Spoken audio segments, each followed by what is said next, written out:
আর একটা ওইটেম জুড়ে দে হাবুল। টেনিদা খাবে।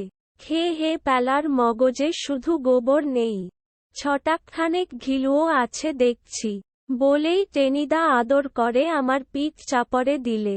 গেছি বলে লাফিয়ে উঠলাম আমরা পটলডাঙার ছেলে কিছুতেই ঘাবড়াই না।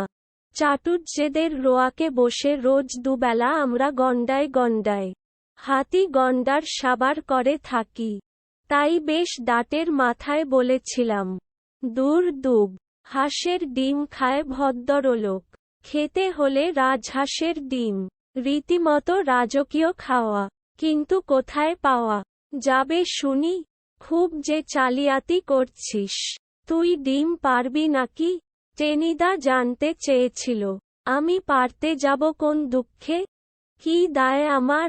আমি মুখ বেজার করে বলেছিলাম, হাঁসে পারবে, তাহলে সেই হাঁসের কাছ থেকে ডিম তোকেই আনতে হবে। যদি না আনিস, তাহলে কি হবে বলবার দরকার ছিল না। কিন্তু কি গেরো বলো দেখি। কাল রবিবার ভোবের গাড়িতেই আমরা বেকুব পিকনিকে। আজকের মধ্যেই রাজহাঁসের ডিম জোগাড় করতে না পারলে তো গেছি।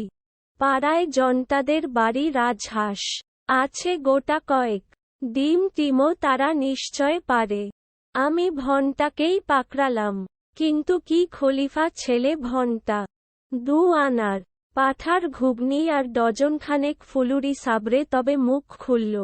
ডিম দিতে পারি, তবে নিজের হাতে বার করে নিতে হবে বাক্স থেকে।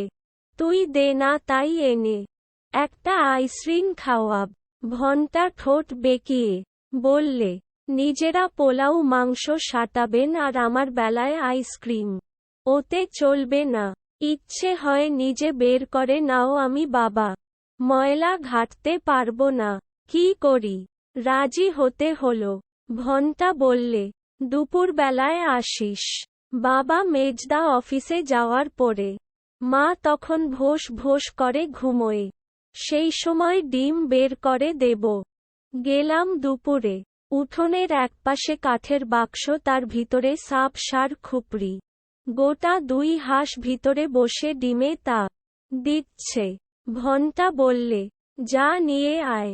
কিন্তু কাছে যেতেই বিতিকিচ্ছিরিভাবে ফ্যাস করে উঠল হাঁস দুটো। ফোঁস করছে যে। ভনটা উৎসাহ দিলে, ডিম নিতে এসেছিস, একটু আপত্তি করবে না? তোর কোনো ভয় নেই? প্যালা মেয়ে হাত ঢুকিয়ে দেব। কিন্তু কি বিচ্ছিরি ময়লা আর কি বদখত গন্ধ, একেবারে নাডি উল্টে আসে। তার ওপরে যে রকম ঠোঁট ফাঁক করে, ভয় দেখাচ্ছে। ভনটা বললে, চিয়ার আপ প্যালা, লেগে যা থাকে কপালে বলে যেই হাত ঢুকিয়েছি সলো সঙ্গ। ওরে বাপরে! খটাং করে হাঁসটা হাত কামড়ে ধরল। সে কি কামড়! হাই মাই করে চেঁচিয়ে উঠলাম আমি। কি হয়েছে বে ভনটা? নিচে এত গোলমাল কিসের? ভনটার মার গলার আওয়াজ পাওয়া গেল। আমি আর নেই। হ্যাচকা টানে হাঁসের ঠোঁট থেকে হাত ছাড়িয়ে চোচা দৌড় লাগালাম। দরদর করে বস্তু পড়ছে তখন। রাজহাঁস এমন রাজকীয় কামড় বসাতে পারে কে জানত। কিন্তু কি ফেরেববাজ ডনটাটা জেনে শুনে রায়নের রক্তপাত ঘটালো। আড্ডা পিকনিকটা চুকে যাক, দেখে নেব তারস্বর। ওই পাঠার ঘুগনি আর ফুলুরির শোধ তুলে ছাড়ব। কি করা যায়? গাটের পয়সা দিয়ে মাদ্রাজি ডিমি কিনতে হলো গোটা কয়েক। পরদিন সকালে শ্যামবাজার স্টেশনে পৌঁছে দেখি টেনিদা, ক্যাবলা আর হাবুলের মধ্যেই মার্টিনের রেলগাড়িতে চেপে বসে আছে। সলো একরাশ হাঁড়ি কলসি, চালের পুটুলি, তেলের ভার।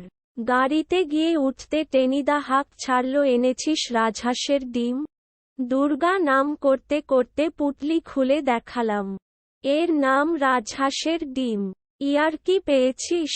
টেনিদা গাঁটটা বাগাল। আমি গাড়ির খোলা দরজার দিকে সরে গেলাম। মানে ছোট রাজহাঁস কিনা? ছোট রাজহাঁস? কি পেয়েছিস আমাকে শুনি।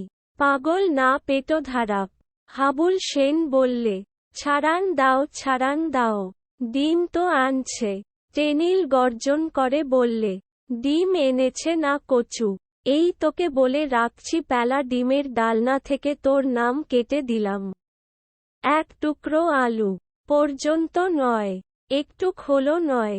মন খারাপ করে আমি বসে রইলাম। ডিমের ডালনা আমি ভীষণ ভালোবাসি, তাই থেকেই আমাকে বাদ দেওয়া। আচ্ছা বেশ, খেও তোমরা, এমন নজর দেব পেট ফুলে ঢোল হয়ে যাবে তোমাদের। লি করে বাঁশি বাজল, নড়ে উঠল মার্টিনের রেল। তারপর কাশ কাশ ভোস ভোস করে এর রান্নাঘর। ওর ভাড়ার মোড়ের পাশ দিয়ে গাড়ি চলল। টেনিদা বললে, বাগুইয়াটি ছাড়িয়ে আরও 4টে স্টেশন, তার মানে প্রায় 1 ঘন্টার মামলা। লেডিকেনির হাড়িটা বের কর। ক্যাবলা বললে, এখনই? তাহলে পৌঁছবার আগেই যে সাফ হয়ে যাবে? টেনিদা বললে, মাফ হবে কেন, দুটো একটা চেখে দেখব শুধু। আমার বাবা ট্রেনে চাপলেই খিদে পায়, এই 1 ঘন্টা ধরে শুধু শুধু বসে থাকতে পারবো না। বের কর হাড়ি চটপাটি বেতুল মানে বেবুতেই হলো তাকে। তারপর মার্টিনের রেলের চলার তালে তালে ঝটপট করে